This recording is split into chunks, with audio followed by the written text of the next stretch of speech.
সবাই, আমার নতুন ব্লগে তোমাদের সকলকে অনেক অনেক স্বাগত, অনেক অনেক ভালোবাসা। তো তোমাদের অনেক আগে ব্লগে বলেছি যে আমাদের মাঘ মাস পড়তেই প্রচুর প্রচুর বিয়ে আছে, মানে প্রচুর বলতে মানে দুটোই বিয়ে। তো ওই দুটো বিয়েই আছে, একটা হচ্ছে 10 তারিখে, একটা 30 তারিখে। তো ফাইনালি আজকে সেই দিনটা। তো আজকে হচ্ছে ভাগ্নির বিয়ে, তো সেই জন্য ভোরবেলাতেই উঠে পড়েছি। এখন 5টা বাজে, সকাল 8টার মধ্যে পৌঁছাতে হবে, তাই জন্য সকাল সকাল উঠেছি। সকাল সকাল উঠে সমস্ত কাজকর্ম করেই চলে যাব। আর এই দেখো, কালকে রাতের বেলা মেহেন্দি পড়েছি। তো কেমন লাগছে অবশ্যই কিন্তু কমেন্ট করে জানাবে। আর এই ভোরবেলাতে আমার মেয়ে বায়না ধরেছে ওকে মেহেন্দি পরাতে হবে, আর সেই জন্য ওকেও মেহেন্দি পরিয়ে দিয়েছি। ও একদম উঠে পড়েছে ভোর 5টার সময়। তো কেমন লাগছে অবশ্যই কিন্তু কমেন্ট করে জানাতে একদমই ভুলবে না। আর এই দেখো, বর্মশাই এখানে শুয়ে আছে, ব্যাগপত্র গুছিয়ে রেখেছি।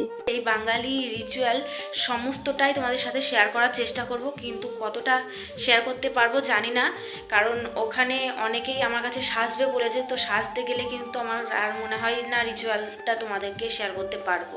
তো যতটুকু পারবো ততটুকুই তোমাদের সাথে শেয়ার করব। তোমাদেরকে বাইরেটা দেখাচ্ছি, দেখো কতটা পরিমাণে কুয়াশা। আর কালকেও এতটাই কুয়াশা ছিল, যত বেলা হচ্ছিল তত কুয়াশা হচ্ছিল।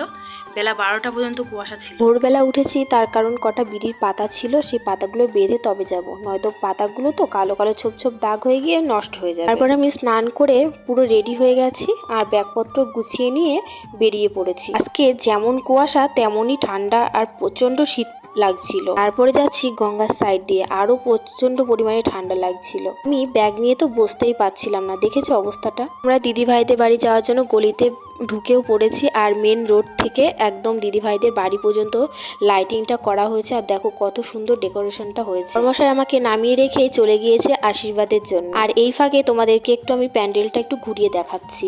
প্যান্ডেলটা এতটা সুন্দরভাবে সাজিয়েছে যে তাকিয়ে চোখটা ফেরানোই যাচ্ছে না। আর ভাগ্নি যেখানে বসবে সেখানটাতেও খুব সুন্দরভাবে সাজিয়েছে।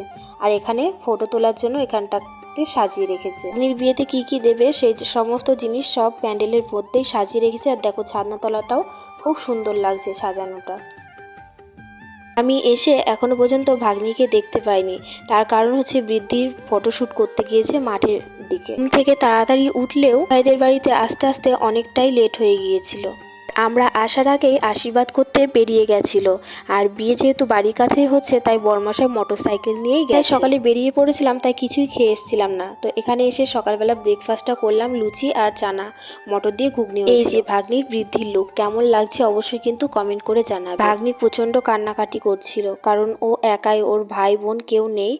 আর ও যেহেতু অনেক দিনই ছিল, বিয়ে জীবনটা যতই আনন্দের হোক না কেন, একটা মেয়ের কাছে বাপের বাড়ি থেকে শ্বশুর বাড়ি যাওয়ার খুবই কষ্টের ব্যাপার।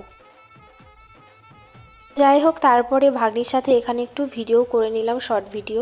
আর কেমন লাগছে কমেন্ট করে কিন্তু জানাবে। এবার বাড়ির ভিতরে চলে এসেছি, আর এখানে বসে ওর বৃদ্ধিটা হয়েছে, তাই এখানটাতেই ওর আশীর্বাদটা হবে, আর সেই জন্য গোছানো গাছানো করছে। ভাগ্নির শ্বশুরবাড়ি থেকে আশীর্বাদ করার জন্য কিন্তু তথ্য নিয়ে চলে এসেছে। এই কাজটা যেহেতু শুভ, তাই জন্য জোকার দিচ্ছে আর শঙ্খ বাজিয়ে তাদেরকে বরণ করে নিচ্ছে।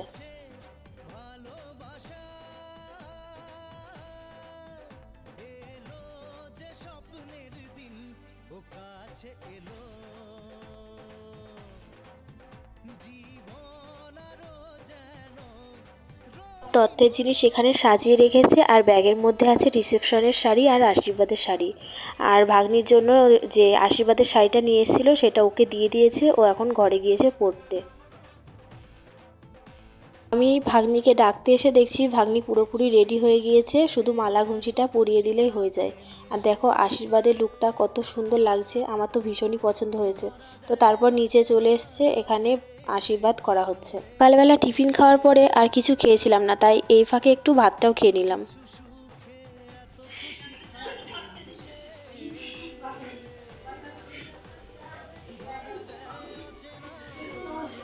আর এখানে আমার জামাইবাবু মানে আমার নন্দাই আশীর্বাদ করছে, মানে ওর মেজো কাকা আশীর্বাদ করছে, আর ভীষণই কান্নাকাটি করছে। বাড়ির মধ্যে একটাই মেয়ে ছিল, তো তারও বিয়ে হয়ে যাচ্ছে, আর ছোট থেকেই ধরো মানুষ করেছে, তো সেই জন্য ভীষণই কষ্ট পাচ্ছিল।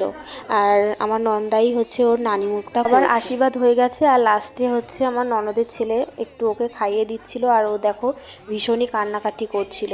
মানে যতটুকুই যাই খাক না কেন ওকে দিয়ে খেত, বা ও হচ্ছে যাই খাক না কেন ভাইকে দিয়ে খেত। এটাই বাড়ির সবাই কাঁদছিল, আর ভাগ্নের কান্নাকাটি করা দেখে ওরা আরও কাঁদছিল।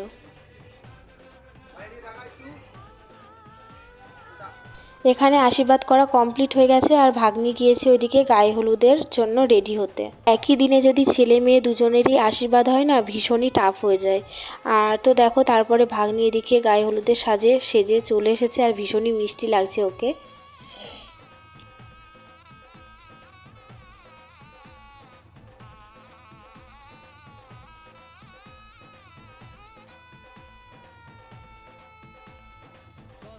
সবাই ওইদিকে হলুদ মাখামাখি করছে, আর দিদিভাইয়ের যা এসে আমাকে একটু হলুদ মাখিয়ে দিয়ে গেল। এখানে গায়ে হলুদের ফটোশ্যুট চলছে। তোমাদেরকে তো বললামই যে সাজানোর ব্যস্ততায় আমি তোমাদের সাথে ভিডিও শেয়ারই করতে পারবো না। তো সাজানো কমপ্লিট করে নিচে এসে দেখছি বরযাত্রী ঢুকে পড়েছে, আর এদিকে আমার ভাগ্নিও রেডি হয়ে গেছে। দেখো কতটা সুন্দর লাগছে। বাইকে সাজিয়ে দেওয়ার পরে তো আমি আর সাজতেই পারিনি, তাই যেই শাড়িটা পরেছিলাম সেই শাড়িটাই পরে আছি, আর শুধু হালকা একটু মেকআপ করেছি, কারণ শাড়ি চেঞ্জ করার সময়টুকু আমি পাইনি।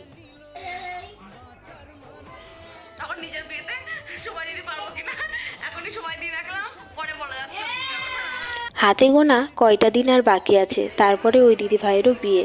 তো দেখা যাক কত দূর তোমাদের সাথে রিচুয়ালগুলো শেয়ার করতে পারি। ইচ্ছা আছে সবটাই শেয়ার করার।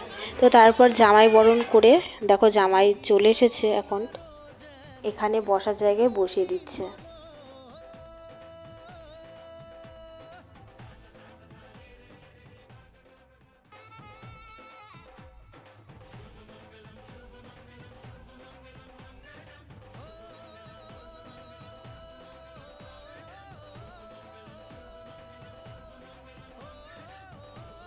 দেখো তোমাদেরকে রাত্রেবেলার বাইরের গেটটা তোমাদেরকে একটু ঘুরিয়ে দেখালাম। রাতের বেলা আলোতে তো আরো সুন্দর লাগছিল।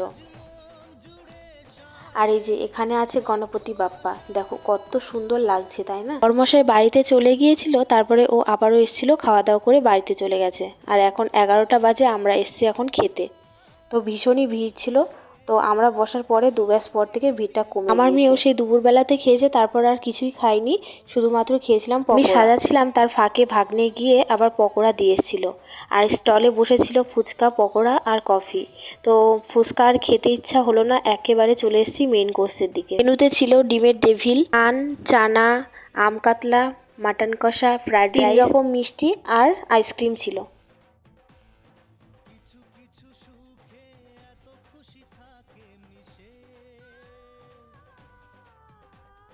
রাতের বেলা প্রোগ্রামে ডান্স ছিল আর অর্কেস্ট্রা ছিল।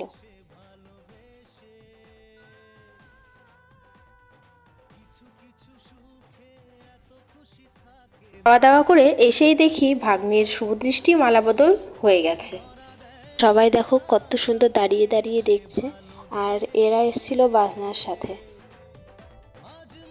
তারপর ওরা ছাদনতলায় এসে এখানে বসে এখন হস্তবন্ধন হচ্ছিল।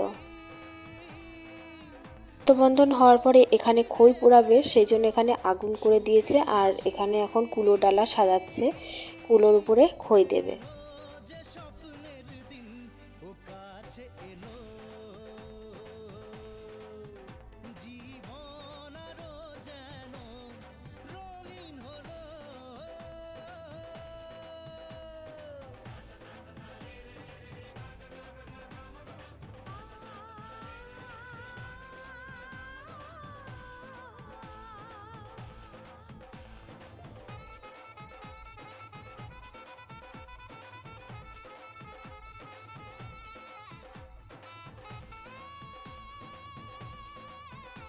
সিঁদুরদানের সময় আমি ভিডিও করতে পারিনি, তো সিঁদুরদান হয়ে গেছে, আর এখন সবাই আশীর্বাদ করে এখন ঘরে পর এখনো প্রচুর রিচুয়াল আছে, আর বিয়ে হতে অনেকটাই রাত হয়ে গেছিলো, আমি আর ভিডিও করতে পারিনি।